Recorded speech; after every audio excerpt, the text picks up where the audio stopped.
Hello guys, welcome to John Academy. This is Shahul John. आज हम पढ़ने जा रहे हैं NIOS इकोनॉमिक्स, जिसका कोड है 214, चैप्टर 2 क्लास 10th के लिए। प्रीवियस चैप्टर को आप प्लेलिस्ट में चेक कर सकते हैं। इस वीडियो में हम इम्पॉर्टेंट टॉपिक को ही डिस्कस करेंगे, वो भी इजी लैंग्वेज में। आपको यही पढ़ के जाना है। स्टार्ट करते हैं। आवश्यकताओं का अर्थ। जैसा कि आपको पता है, चैप्टर का नाम क्या है? मानवीय आवश्यकताएं। इसका मतलब है मनुष्यों की आवश्यकताएं। यहां से हमारा टॉपिक स्टार्ट है, जिसका नाम है आवश्यकताओं का अर्थ। तो एग्जाम में आता है कि आवश्यकताओं का अर्थ क्या होता है। तो आपको क्या लिखना है? केवल वही इच्छाएं जिनकी संतुष्टि के लिए हमारे पास पर्याप्त धन हो, यानी कि ऐसी इच्छाएं, ऐसी विशेष जिनको पाने के लिए हमारे पास पैसा होता है और जिन पर हम खर्च करने को तत्पर हो, और हम उससे पैसा उस पर खर्च भी करना चाहते हैं, वो हमारी आवश्यकताएं कहलाती हैं। उदाहरण से अगर समझे, अगर आप फ्रिज खरीदना चाहते हैं गोदरेज का, जो कि 12,000 रुपये का है, तो आप के पास अगर उसको पाने के लिए पैसे नहीं है, तब तो वो आपकी इच्छा हो जाएगी। अगर आपके पास उसको पाने के लिए 12,000 रुपये हैं, तब क्या हो जाएगी? वो आपकी आवश्यकता। ठीक है। जब किसी वस्तु को पाने के लिए आपके पास पैसा होता है और आप चाहते भी हैं कि वो आपके पास आ जाए, तो उसको आवश्यकता कहते हैं। आवश्यकताओं का उदय तथा प्रसार किस प्रकार होता है, ये भी एग्जाम के पॉइंट ऑफ व्यू से बहुत इंपॉर्टेंट है कि कैसे उदय होता है आवश्यकताओं का और कैसे प्रसार होता है। तो उसको हम एक पैराग्राफ से समझते हैं। ये वाले, आग की खोज के बाद मानव ने भोजन पकाना आरंभ कर दिया। जब आग की खोज होने लग गई, तो मनुष्य ने क्या करा? भोजन को पकाना स्टार्ट कर दिया। जैसा आपको पता होगा, पहले वो कच्चा खाना खाता था, कच्चा भोजन खाता था। फिर तो नई नई खाद्य सामग्रियाँ जुटाई जाने लगी। फिर नई नई खाद्य सामग्री वो जुटाने में लग गया। पहले तो वो कच्चा मांस खा लेता था। फिर वो एक बार जंगल में जब आग लग गई, तब वहाँ से वो भाग गया और पक्षी उसने गिरे हुए देखे जो कि जल चुके थे। तब जब उसने उन पक्षियों को, जानवरों को खाया, तो उसको अच्छा लगा। तब से वो उसको पकाने कर खाने लग गया। उसके बाद नई नई खाद्य सामग्री भी जुटाने लग गया। इस प्रकार मनुष्य के स्वाद का प्रसार प्रारंभ हो गया। अब उसको पता चलने लग गया स्वादिष्ट वस्तुएं कैसी होती हैं। अब तो आपको अनेक प्रकार के रंग, गंध, आकार के खाद्य पदार्थ सहज ही मिल जाते हैं। आज के समय में क्या होता है? हमें अनेक प्रकार के रंग भी मिल जाएंगे, गंध, आकार के खाद्य पदार्थ, यानी खाने पीने की चीज़ें, बर्गर, पिज़्ज़ा, चावल, दाल, ये सारी चीज़ें मिल जाती है। पहले के मानव को नहीं मिल पाता था। परिधान के मामले में भी पशुओं की खाल लपेटने या बड़े पत्तों से तन ढांकने के प्रयास से हम बहुत आगे निकलकर विभिन्न प्रकार के वस्त्रों की ओर आ गए हैं। पहले के समय में आदि मानव क्या पहनता था? मनुष्यों की खाल के कपड़े लपेट लेता था, पत्तों का लपेट लेता था। पर आज के समय में क्या है? हम नए नए कपड़े पहनते हैं, अच्छे अच्छे कपड़ों के कपड़े बना के पहनते हैं। तो हम उससे बहुत ही आगे निकल चुके हैं उस समय से। अपने जीवन को और बेहतर बनाने के प्रयास में मनुष्य ने नए नए वस्त्रों की खोज की है। नए नए वो वस्त्र बनाता है, पैंट, कोट, साड़ियाँ बनवाता है, jeans, top, shirt, T shirt, इतने अनेक तरीके के कपड़े पहनता है। जैसे जैसे हमारा ज्ञान, इच्छाएं और सौंदर्य बहुत विकसित होता है, जैसे जैसे हमारा नॉलेज बढ़ती है या विशिष्ट बढ़ती है, या हमारे सौंदर्य बोध, यानी कि हमें कैसे सुंदर दिखना है, वो बढ़ता है, हम नई नई सामग्री का प्रयोग कर नित्य नूतन परिधानों की रचना कर रहे हैं। और फिर हम नई नई वस्तुओं का, चीज़ों का, सामग्रियों का यूज़ करने लग जाते हैं। और नई, नूतन का मतलब होता है नई, परिधान मतलब कपड़े की रचना कर रहे हैं। फिर नए नए कपड़े बना रहे हैं, नई नई चीज़ें बना रहे हैं, डीओ का यूज़ कर रहे हैं, सैंड का यूज़ कर रहे हैं। तो इस तरीके से मनुष्य की आवश्यकता का उदय और प्रसार होने लग गया। आज भी आपकी एक इच्छा पूरी होगी तो आप चाहेंगे दूसरी मिल जाए, क्या? क्योंकि आपको पता है कि मनुष्य अब सक्षम हो गया है वस्तुओं को बनाने के लिए। ठीक है। हमारा नेक्स्ट टॉपिक है आवश्यकताओं की तुष्टि या संतुष्टि। दोनों का मतलब एक ही है। इसको इंग्लिश में सेटिस्फैक्शन कहते हैं कि आवश्यकताओं की संतुष्टि या सेटिस्फैक्शन कैसे होता है। मानवीय आवश्यकता असीमित है तथा सभी आवश्यकताओं को पूरा नहीं किया जा सकता। हमारी इच्छा क्या है? असीमित, यानी कि अनलिमिटेड। और आवश्यकताओं को, सभी आवश्यकताओं को पूरा कर ही नहीं सकता कोई, क्योंकि अगर हमें एक मोबाइल मिल जाए तो हम उससे अच्छा मोबाइल चाहेंगे, अगर एक बाइक मिल जाए तो हम कार चाहेंगे, कार मिल जाए तो और भी बड़ी कार चाहेंगे।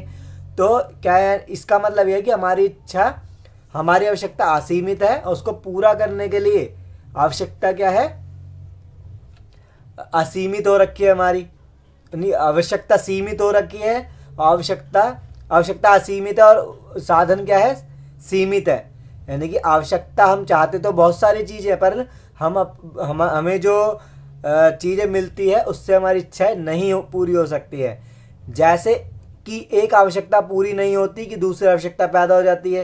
यानी कि अगर आपको मोबाइल, जैसे मैंने बताया, मोबाइल मिल जाएगा तो और बड़ा मोबाइल चाहोगे, बाइक मिल जाए तो कार मिल जाएगी तो और बड़ी कार चाहोगे। तो एक आवश्यकता पूरी नहीं होती तो दूसरी आवश्यकता पैदा हो जाती है। ठीक है, नेक्स्ट टॉपिक है हमारा आवश्यकताओं की विशेषताएं। आवश्यकताओं की विशेषताएं क्या होती है? फर्स्ट है, मानवीय आवश्यकता असीमित है, यानी कि मनुष्य की आवश्यकता जो है असीमित है, यानी कि वो अनलिमिटेड है, बहुत सारी उसकी इच्छाएं हैं। मानवीय आवश्यकता असीमित है तथा सभी आवश्यकताओं को पूरा नहीं किया जा सकता है, जैसे कि हमने ऊपर पढ़ लिया है। जैसे कि एक आवश्यकता पूरी नहीं होती दूसरी आवश्यकता पैदा हो जाती है, जैसा हमने ऊपर समझ ही लिया है। इसका सेकंड पॉइंट है, साधन सीमित है। आवश्यकताओं को पूरा करने के लिए उपलब्ध साधन सीमित है, यानी कि हमारी आवश्यकता जितनी है उसको पूरा करने के लिए जो हमारे पास साधन है हमारे देश के अंदर या कहीं पे भी, उसको उस हमारी इच्छा को पूरा करने के लिए साधन जो है सीमित नहीं है, यानी कि हमारे लिए पूरे नहीं पड़ते। इसका अर्थ यह है कि आवश्यकताओं को पूरा करने के लिए जितने साधनों की आवश्यकता है, साधनों की पूर्ति उससे कम है। यानी कि जितने साधन हम चाहते हैं कि हमारी इच्छा पूरी हो जाए, तो आवश्यकता पूरी हो जाए, तो हमारी आवश्यकता पूरी हो ही नहीं पाती है। क्यों नहीं हो पाती? क्योंकि साधन की पूर्ति क्या है? आवश्यकताओं से कम। थर्ड पॉइंट है, साधनों का वैकल्पिक उपयोग, यानी कि साधनों का ऑप्शनल यूज क्या होता है? एक साधन से कई आवश्यकताओं की पूर्ति की जा सकती है, जैसे कि आप दूध से पनीर बना सकते हैं, दूध से आप खीर बना सकते हैं, और भी चीज़ें दूध से बनाई जाती है। ठीक है, ऐसे ही बिजली का यूज़ कर सकते हो आप, खाना पकाने के लिए भी कर सकते हो, टीवी चलाने के लिए, और पंखा, फ्रिज, प्रेस चलाने के लिए। तो यही है साधनों का वैकल्पिक उपयोग। इसलिए चुनाव करना होगा कि पहले किस आवश्यकता की संतुष्टि की जाए। इसलिए ये सोचना पड़ता है कि पहले किस संसाधन का यूज किया जाए आवश्यकताओं की पूर्ति करने के लिए। नेक्स्ट है, इच्छा तथा आवश्यकता में अंतर। इन दोनों में अंतर क्या होता है? आवश्यकता का मतलब आपको पता चल गया है, केवल वही इच्छा है जिनकी संतुष्टि के लिए हमारे पास पर्याप्त धन और जिन पर हम खर्च करने के तत्पर हमारी आवश्यकताएं कहलाती हैं। यानी कि जैसे मैंने फ्रिज का एग्जाम्पल दिया था, आपके पास 12,000 रुपये हैं और आप फ्रिज लेना चाहते हैं और वो 12,000 का ही है, तो उसे क्या कहेंगे? आवश्यकता, क्योंकि आपके पास उस वस्तु को लेने के लिए पैसा है। इच्छा का मतलब है इस इच्छा से आवश्यक वस्तु की मात्रा है जिसे उपभोक्ता प्राप्त करना तो चाहता है, परंतु उसको प्राप्त करने के लिए साधन उपलब्ध नहीं है। यानी कि जैसे कि फ्रिज आप चाहते तो है, 12,000 रुपये का मिल रहा है, पर आपके पास पैसे नहीं है, तो वो आपकी क्या बन जाएगी? इच्छा। अगर आपके पास पैसे हैं तो वो बन जाएगी आपकी आवश्यकता। आगे बढ़ने से पहले मैं आपको बताना चाहता हूं, अगर आप और भी नॉलेजेबल या नॉलेज लेना चाहते हैं इकोनॉमिक्स की, जिससे आपको ईजिली इकोनॉमिक्स समझ आए, तो आप मेरे द्वारा लिखी गई बुक भारतीय अर्थव्यवस्था को अमेजन पर खरीद सकते हैं और डिस्क्रिप्शन पे लिंक देख सकते हैं। साथ ही साथ आप मेरे द्वारा लिखी गई book where we should invest our money को भी ले सकते हैं अमेजन से। आगे बढ़ते हैं, आर्थिक तथा गैर आर्थिक आवश्यकताएं या आर्थिक और गैर आर्थिक क्रियाओं में क्या अंतर है? ठीक है, अब पढ़ते हैं हम आर्थिक क्रियाएं कौन सी होती हैं। आर्थिक क्रियाओं के अंतर्गत पैसे कमाने व्यय करने से संबंधित सभी क्रिया शामिल है। आर्थिक क्रिया में क्या शामिल है? पैसा कमाना भी शामिल है और पैसा खर्च करना भी। प्राथमिक, द्वितीयक, तृतीयक क्षेत्रों के अंतर्गत आने वाली सभी क्रिया को आर्थिक क्रिया कहते हैं। आपको पता ही होगा प्राथमिक, द्वितीयक और तृतीयक क्षेत्र किसे कहते हैं। तो उनके अंदर आने वाली सभी क्रियाएं आर्थिक क्रिया कहलाती है।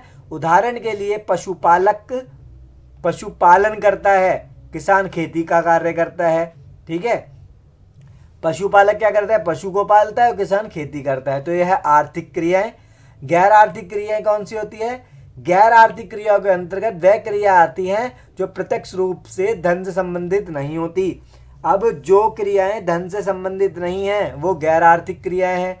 ये क्रियाएं देश सेवा, समाज सेवा, धार्मिक कर्तव्य के रूप में की जाती है। किसके रूप में की जाती है? देश सेवा की जाती है, समाज की सेवा, आर्थिक कर्तव्य के रूप में की जाती है। उदाहरण के लिए माँ अपने बच्चे के लिए खाना बनाती है, तो ये क्या हो जाएगा? गैर आर्थिक क्रियाएं हो जाएगा। ये जो वीडियो की जो PDF नोट्स है आप शाहुल जॉन चैनल पे ले सकते हैं टेलीग्राम के, तो टेलीग्राम को भी आप डाउनलोड करके ले सकते हैं और जॉन एकेडमी के ऐप को भी आप डाउनलोड कर सकते हैं। अगर आपको ये वीडियो पसंद आई है तो इस वीडियो को लाइक शेयर करना ना भूलें ताकि मैं और भी आपके लिए वीडियो बना सकूं।